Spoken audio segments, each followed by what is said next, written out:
So, continuation of our series of talk on the unsung heroines of Krishna consciousness. And today I'm going to be sharing with you a very, very important, another very, very luminaries in the history, in the theological history of Krishna consciousness. Now, the talk series Unsung Heroines of Krishna Consciousness is an attempt by us to try to spotlight as a mode of worship, respect, adoration, and homage to those ladies who have majorly contributed to the advancement of the theology and the practice of Krishna consciousness, especially since Krishna consciousness or bhakti is Kriya Atmaka, is activities of the soul. Those women who have been at certain critical moment have saved the day by showing us what action to take, what is the right thing to say when we are confronted by certain existential realities during the course of interaction within Krishna consciousness community and even outside. So today we'll be talking about Sati. Sati is the consort of Lord Shiva, who sometimes Lord Shiva addresses as Daksha, but we'll come to that. We'll come to that later.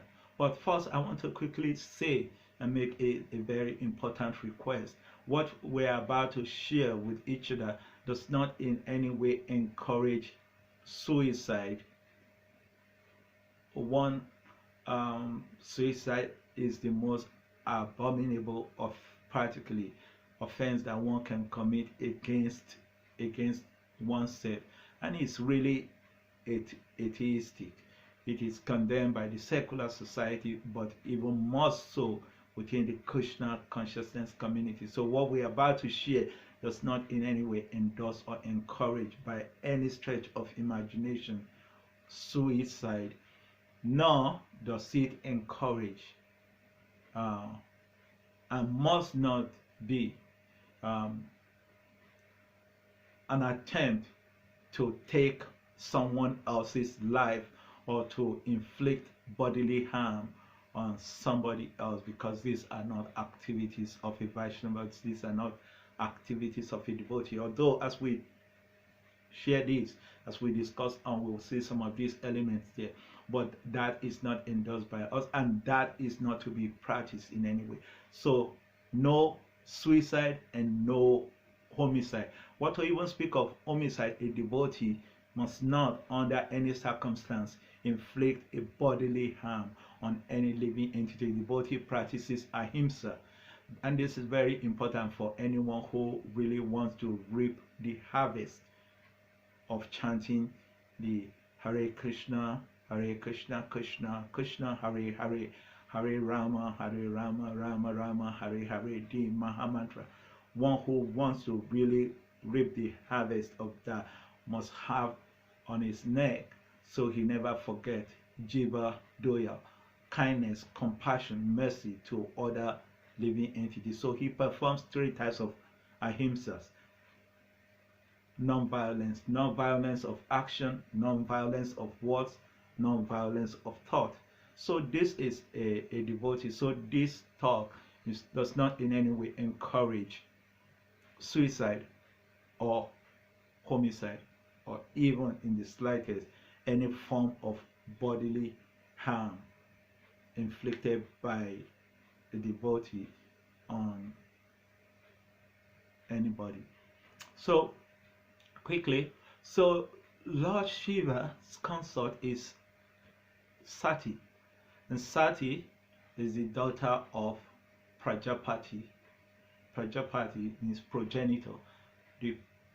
One of the progenitors are individuals, highly elevated personalities who, due to their performance of serious austerities and discipline, over many lifetimes have risen to the platform of being trusted with certain universal responsibility by the Supreme Krishna. And so progenitors are individuals who progenate, who are the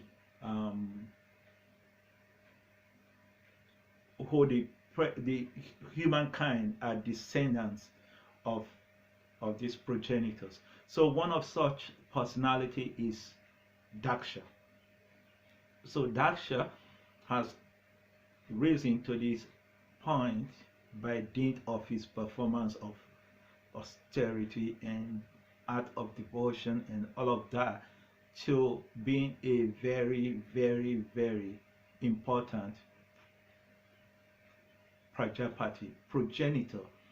So I just quickly give a background that will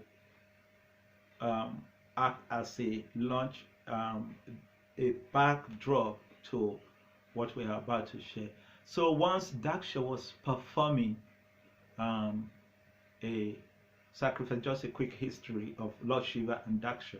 So once Daksha was, there was a big universal sacrifice festival that was being performed, and all the luminaries all over the universes were all there, including the biggest personality within the material sphere, Lord Brahma.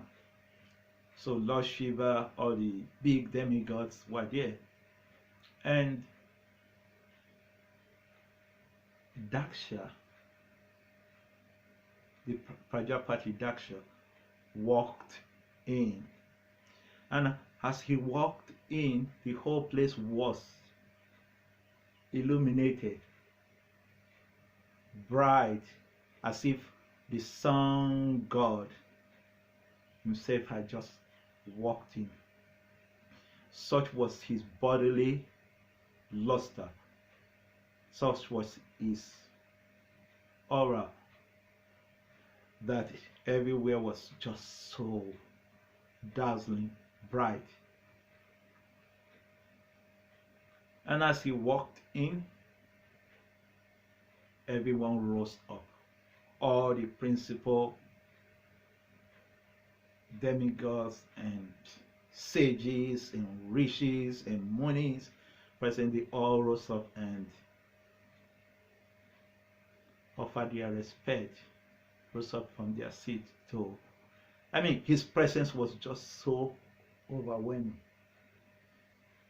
But two people in that assembly did not get up from their seat.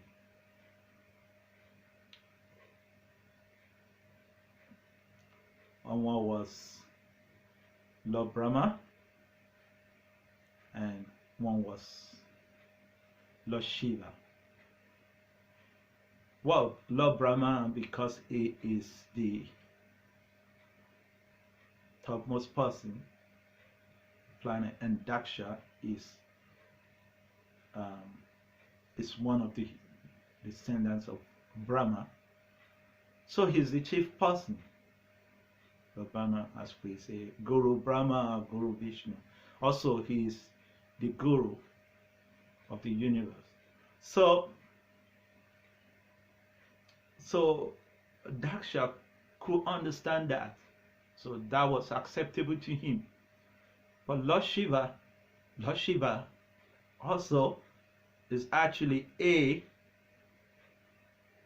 Lord Shiva, Daksha knew, was actually bigger than Lord Brahma. Lord Brahma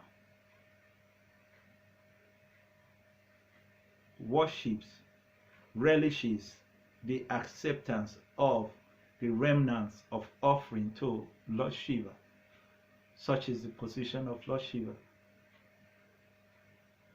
Daksha knew that. But then also, he had a consideration, because his daughter Sati has been married to Lord Shiva. So in his thinking, Lord Shiva then, by dint of being married to Sati, has become subordinate to him. Quite mundane, especially in reference to Lord Shiva, because such a material activities in relationship does not in any way diminish his divinity or his divine position within the hierarchy of demigods. But this is Daksha's thinking, and Daksha was angry. And Daksha was angry. And of course, he was raining insult on Shiva and da da da. So I just put a hold on it there. So this background was there. So fast forward, later on, Daksha was performing a yajna, a sacrifice, and he has invited every luminaries to be present. And as you can guess, he did not invite Lord Shiva. They had a history. But Sati had to go, because that's her father. Her mother is there, all her relatives are there, and they will all be present. And in fact, there was a dialogue between Sati and Shiva as to whether she should or she should not. She was insisting on going, and Lord Shiva was discouraging her from not going.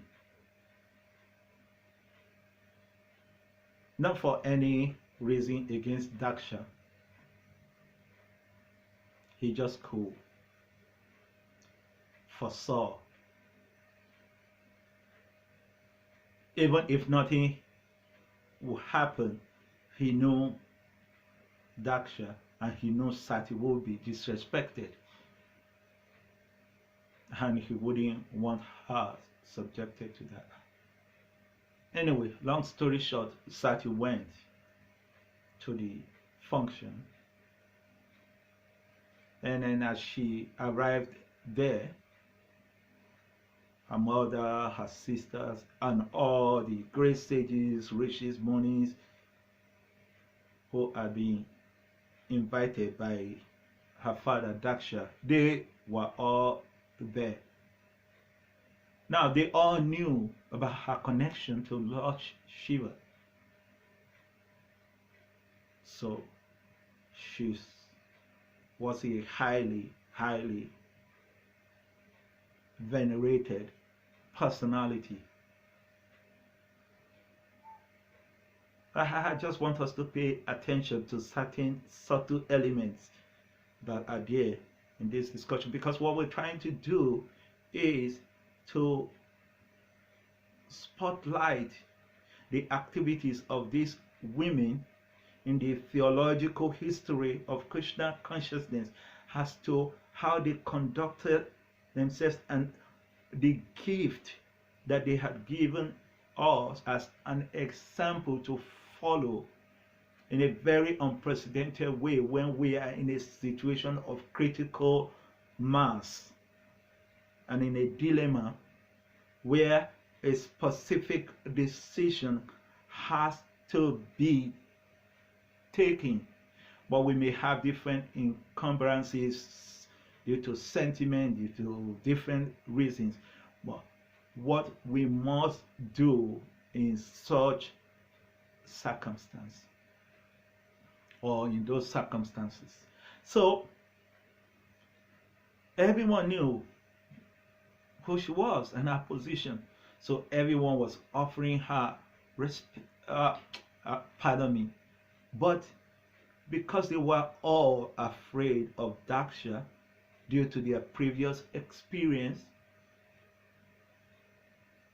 with Daksha and Lord Shiva, They wouldn't even look in Sati's direction. Everyone was literally standoffish and cold toward her. Or she offered homage to someone, except her mother and her sisters.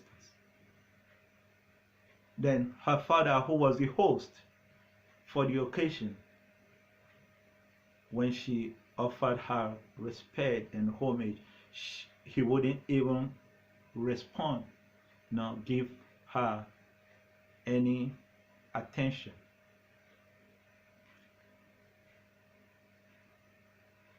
So, and Sati knew why. Plus, significantly, she had noticed that it wasn't even that Lord Shiva refused to come to that function. He was not even invited. And what a travesty. I mean, Lord Shiva is one who is worshipped by all the gods, including Lord Brahma.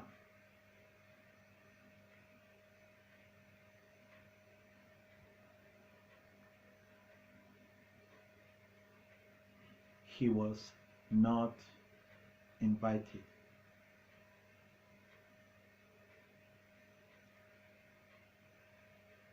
Because the nature of a Vaishnava is this. The Vaishnava or a Vaishnavi, he relates in three ways. In fact, one of the associates of Sri Chaitanya Mahaprabhu, Srivas Thakur, had asked Sri Chaitanya very respectfully, what is the conduct of a Vaishnava? And Sri Chaitanya, looking at Srivas very affectionately, very kindly, compassionately, in his soft as velvet spoken voice, a Vaishnava Tyaga, a Vaishnava Tyaga, a Vaishnava Achara. Achara means conduct. Vaishnava, devotee of Vishnu. Vaishnava, non-Vaishnava. A Vaishnava Tyaga, a Vaishnava Achara. The conduct of a Vaishnava is that he cuts off, Tyaga, he renounces, gives up the association of a non-Vaishnava, one who is not a Vaishnava. Remember in the Bhagavad Gita that when Krishna spoke to Arjuna and he gave him his last instruction, Sarva Dhamma Parityajya Mam Ekam Sharanam Praja. Then perhaps the last instruction Krishna gave to Arjuna was this one, which we found after that verse, text 69 of 18th chapter of Bhagavad Gita. Because previously Krishna told Arjuna, oh, no one is as dear to me as one who is broadcasting this message. But now he's telling him, but mind you, be careful. He's giving him terms and condition and stricture that applies. Do not speak about me to 4 types of people. One who is not austere, one who is not a devotee, one who is not engaged in devotional service, and one who is envious of me. You know. So this is how a devotee functions. A devotee is adept in his association and encounters to recognize 4 types of people. One who is innocent and inexperienced, but non-pretentious and non-envious, just innocent and inexperienced. So a devotee recognizes that. In other words, he recognizes a subordinate, one who is subordinate to him due to lack of sufficient experience or innocence. And so the devotee show compassion and give guidance to such a person. Then he recognizes one who is his peer of equal footing. And Goyam Akyati Prichati, he associates and relates with him with intimacy and confidentiality, and they can discuss intimate things, and he associates with him closely with mutual respect, admiration, cordiality. Then thirdly, the devotee recognizes one who is superior to him, and to such he offers his respect, takes guidance, imbibe the association, and serve.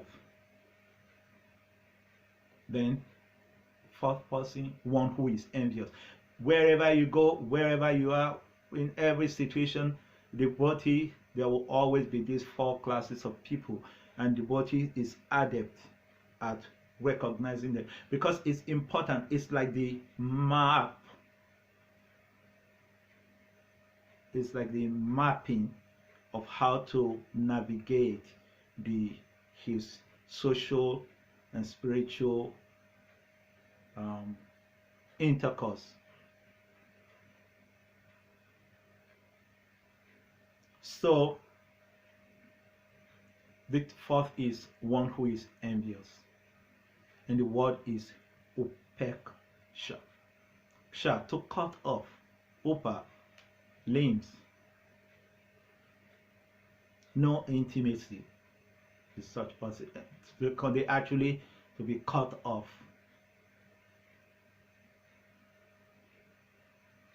Again, I like to remind you that this does not, what we are sharing and what this is leading to now, does not in any way encourage suicide, nor does it encourage homicide. A devotee will actually not perform any of the two, will not be involved in any of the two. A devotee essentially will not cause any bodily harm to any other living entities. So Sati noticed that everyone was cold toward her, and then of course she could realize that that was because of her connection to Lord Shiva and because of her father's attitude toward Lord Shiva, and these people were being intimidated by the fear of him. She was treated so cold even by her father, and so in anger she addressed him. Now this is a devotee. So a lot of times we're in a situation where we actually are seeing practically, glaringly, an offense being committed against another devotee, physically or verbally,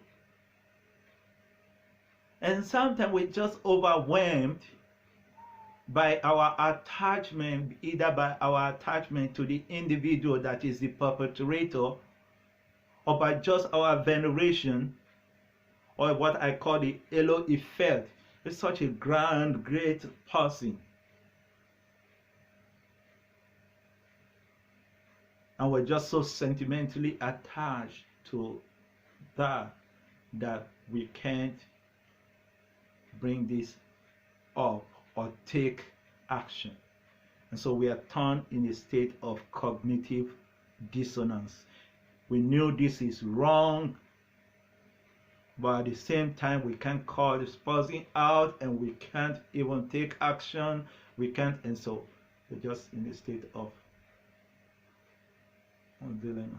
So Sati is showing us what to do, and it is very, very, very important. We'll have to do the same thing. So This is the life of a devotee.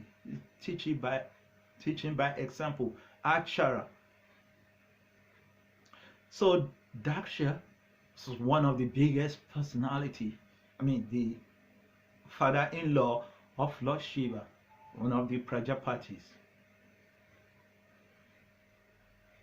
Sati's father.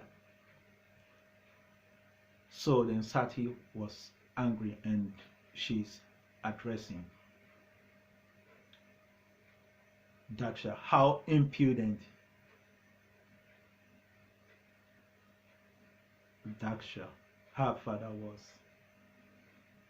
That look, Lord Shiva, everyone worships him, including Brahma, the biggest person on the planet. Literally, God, Lord Brahma, accept the remnants of Lord Shiva on his head. All the sages, all the rishis worship him. He is the topmost. A matter of fact, I mean, Sati didn't say that, but we do know that Lord Shiva is different and non-different from Vishnu. And you dare to disrespect him like this? That is because you are bodily conscious. Because even in that incident, reason why Lord Shiva didn't get up, Sati didn't say that in this instant, but that was the reason. Shiva did not get up, not because of disrespect to Daksha. The fact was, he was in samadhi, he was in trance. He didn't even know Daksha came in.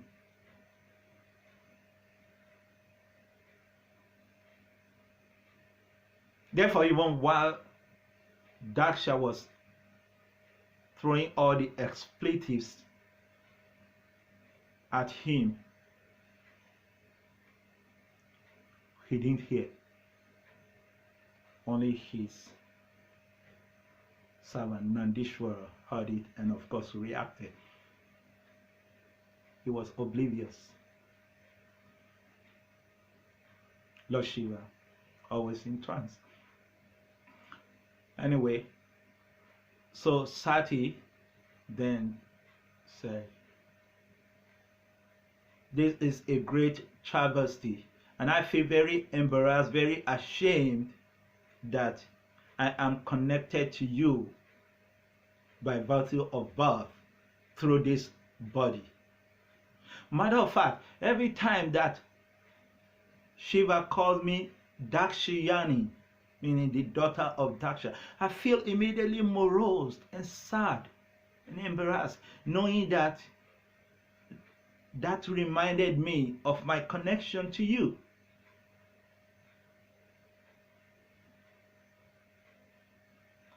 I cannot be. This is upeksha, to cut off.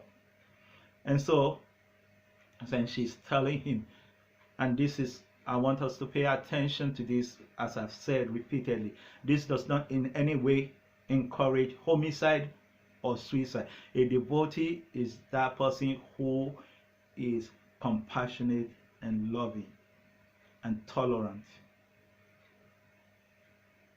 So a devotee will not visit any bodily harm or injury on any other living entity, no matter what.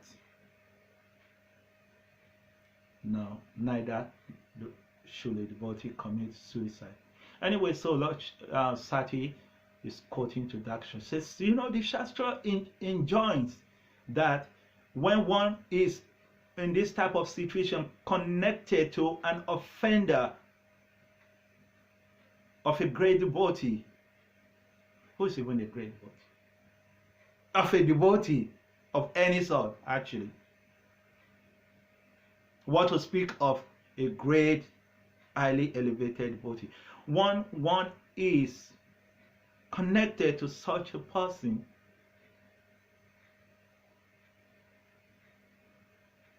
or if one is in an environment where one hears the vilification of a great devotee of Vishnu. Again, I'll give another warning. This is not a gagging order, because we're in a society also where a lot of times people take advantage of this and commit atrocity. No, the devotee also is very careful to know when he needs to address an issue, and he needs to address regardless of who is involved. But he will do it with a straw in his mouth. Where a devotee is not a fault finder, no. But where there are faults, he will identify, and it is part of his service to humbly, with straw in his mouth symbolically, to address that. But he must, that is a service. So I just quickly need to say that. So Lord Shiva, so Sati said, well, the Shastra said, if one listens to these offensive remarks against an elevated Vaishnava, well, he can do one of 3 or 4 things. He should do one of 3 or 4 things, or all of it. Block his ears.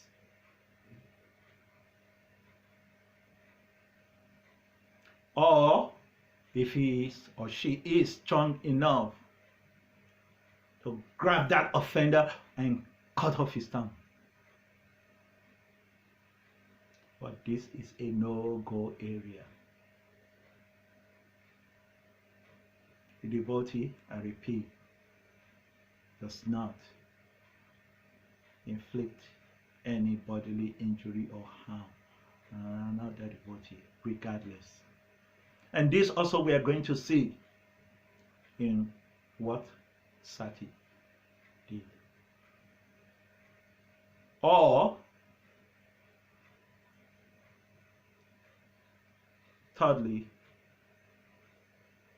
he should give up his own body.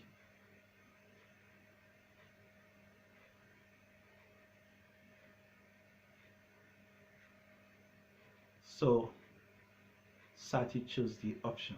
Again, we'll see a perfect example.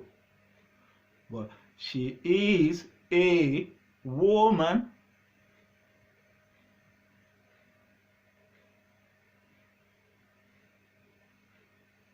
unsung heroine, Krishna consciousness. So she said, look,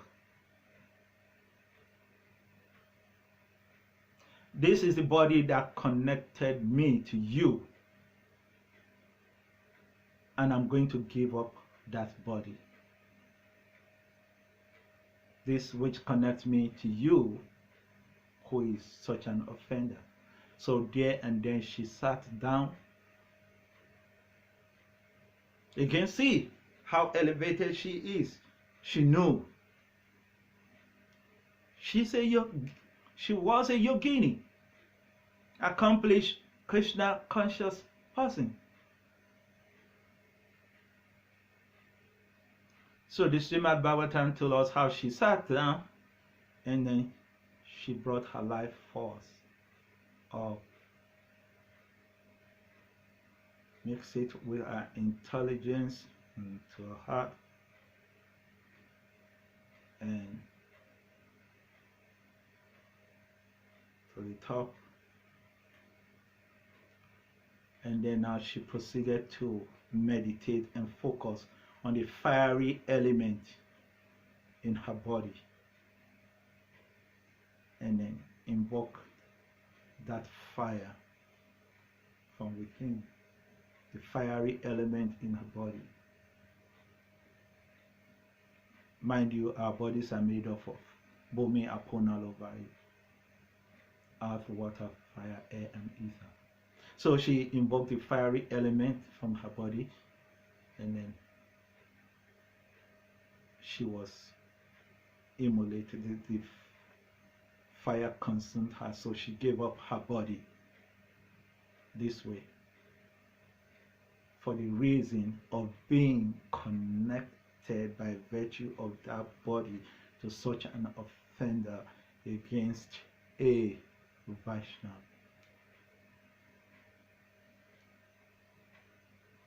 So she has gifted us a perfect example of what to do in our Krishna consciousness contingency when we experience a position of a critical mass in what exactly, in a dilemma, what exactly to do. It's interesting why Bali Maharaj is listed in the as one of the 12 Mahajans and Sati is not. Isn't that curious? An unsung heroine of Krishna consciousness. So she gave up that body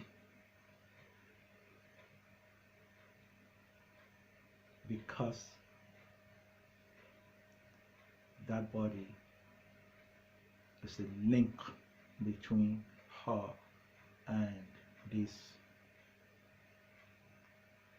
her father, who is not advanced enough to recognize the position of Lord Shiva, and not only that, who is a vilifier and an offender against such a great personality, Vaishnava,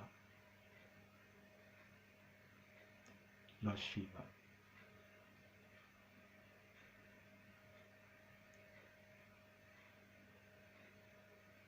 Sati, another unsung heroine of Krishna consciousness.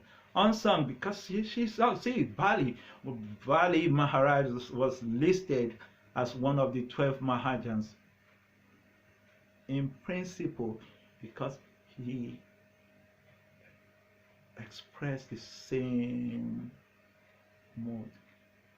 He gave up his guru Sukracharya because he was a Vaishnava.